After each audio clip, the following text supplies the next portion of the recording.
ನೋಡಿರಿ. ಇದಕ್ಕೆ ಸರಿಯಾದ ಉತ್ತರ ಆಪ್ಷನ್ ಸಿ ನೋಡಿ, ಆಶೆ. ಆಶೆ ಎಂಬ ಒಂದು ಏನಿದೆ ಒಂದು ಯಾವುದು ಚಿರತೆ.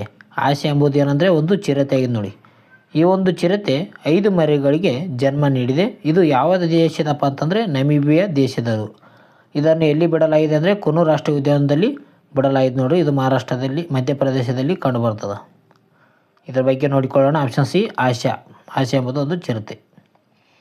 ಹೊಸ ಮರಿಗಳು. ಪ್ರಾಜೆಕ್ಟ್ ಚೀತಾ ಅಡಿಯಲ್ಲಿ ನಮೀಬಿಯಾದಿಂದ ಒಂದು ತಂದಿದ್ದ ಆಶಾ ಕುನೋದಲ್ಲಿ 5 ಮರಿಗಳಿಗೆ ಜನ್ಮ ನೀಡಿದೆ.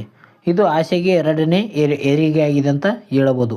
ಈ ಮೊದಲು ಆಶೆ ಎಂಬ ಚಿರತೆ 3 ಮರಿಗಳಿಗೆ ಜನ್ಮ ನೀಡಿತ್ತು. ಇದು 2ನೇ. ಇದು ಈಗ 5 ಮರಿಗಳಿಗೆ ಜನ್ಮ ನೀಡಿದೆ. ಇದರಲ್ಲಿ 3 ಗಂಡು 2 ಹೆಣ್ಣು ಇದೆ ನೋಡಿ. 3 ಗಂಡು 2 ಹೆಣ್ಣು ಹುಲಿಗಳು ಕಂಡು ಬರ್ತವೆ ಇಲ್ಲಿ. ಹೆರಿಗೆ ಮಾಡಿದೆ ಅಂತ ಹೇಳ್ಬೋದು. ಒಟ್ಟು ಸಂಖ್ಯೆ ಏನಂದರೆ ಭಾರತದಲ್ಲಿ ಚಿರತೆಗಳ ಒಟ್ಟು ಸಂಖ್ಯೆ 35ಕ್ಕೆ ಏರಿಕೆಯಾಗಿದೆ. ಈಗ ಪ್ರಸ್ತುತ ಭಾರತದಲ್ಲಿ ಏನಂದರೆ 35ಕ್ಕೆ ಚಿರತೆಗಳ ಸಂಖ್ಯೆ ಏರಿಕೆಯಾಗಿದೆ ನೋಡ್ರಿ. ಭಾರತ ಮಣ್ಣಿನಲ್ಲಿ ಜನಿಸಿ ಬದುಕುಳಿದಿರುವ ಮರಿಗಳ ಸಂಖ್ಯೆ 24 ಆಗಿದ್ದಾವೆ. ಮುಂದಿನ ಹಂತ ಫೆಬ್ರವರಿ 28ರಂದು ಬೋಟ್ಸ್ವಾನಾದಿಂದ ಇನ್ನೂ 8 ಚಿರತೆಗಳ ತರಲು ನಿರ್ಧರಿಸಲಾಗಿದೆ. ಏನಪ್ಪ ಅಂತಂದರೆ ಫೆಬ್ರವರಿ 28ನೇ ತಾರೀಕು ಬೋಟ್ಸ್ವಾನಾದಿಂದ ಇನ್ನೂ 8 ಚಿರತೆಗಳ ತರಲಾಗಿದೆ ನೋಡ್ರಿ. ತರಬೇಕಂತ ನಿರ್ದೇಶನ ಮಾಡಿದ್ದಾರೆ. ಈಗ ನಮೀಬಿಯಾ ದೇಶದಿಂದ ಈ ಒಂದು ಆಶೆ ಚಿರತೆ ತಂದಿದ್ದರು.